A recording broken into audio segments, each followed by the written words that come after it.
ଏ ଜଞ୍ଜାଳ ଜାଲଟି ଅଟଇ ସେ ତ ଜମଦାତ ନା ଦେହ ଥିଲେ ଜ୍ୱାଳା ଅଛି ନଥିଲେ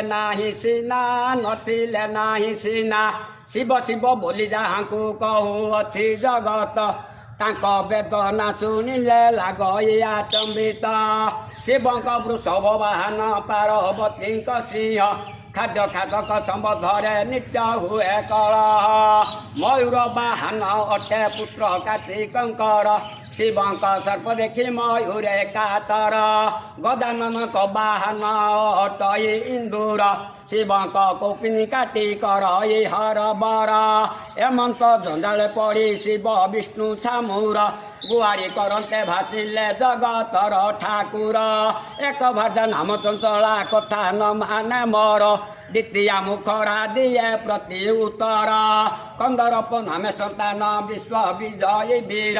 କଣ୍ଟକ ହୋଇଲା ସେହୁ ସବୁ ପ୍ରାଣୀର ବିଶ୍ରାମ ପାଇଁ କି କଲି ଅନନ୍ତ ସଜ୍ଜା ଗରୁଡ଼ ସେଠାରେ ପହଞ୍ଚି ସାରି ଦେଲା ମଜା ସବୁ ଶୁଣି ତୁନି ହୋଇ ରହିଛି ମଇ ନୀଳାଞ୍ଚଳେ ଦାରୁ ପ୍ରତିମା ମୃତ୍ୟୁ ବୋଲାଏ ଭାଲୁ ନଖ ବାଳ ନ କାଟି କେତେ ସ୍ୱର୍ଗେ ଗଲେଣି ରତି ନ କରି ବଳଦ କେତେ ଯତି ହେଲେଣି ସଂସାର ବନ୍ଧନ ତୁଟଇ ସଂସାର ବନ୍ଧନ ତୁଟଇ ଆତ୍ମା ଜ୍ଞାନ ହୋଇଲେ ନର ପକ୍ଷେ ଅଟେ ନରକ ନାରୀ ରମଣ କଲେ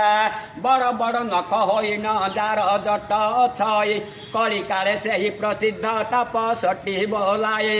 ଅଶୁଭ ବେଶକୁ ଧରି ଯେ ଭକ୍ଷା ଭକ୍ଷ ଭଖଇ ସେହି ଏକା ପୂଜା ଲୋଭଇ ନରେ ସିଦ୍ଧ ବୋଲାଏ ସର୍ବଶୂନ୍ୟ ଜୀବ ନହେଲେ ଭକ୍ତି ଆସଇ ନାହିଁ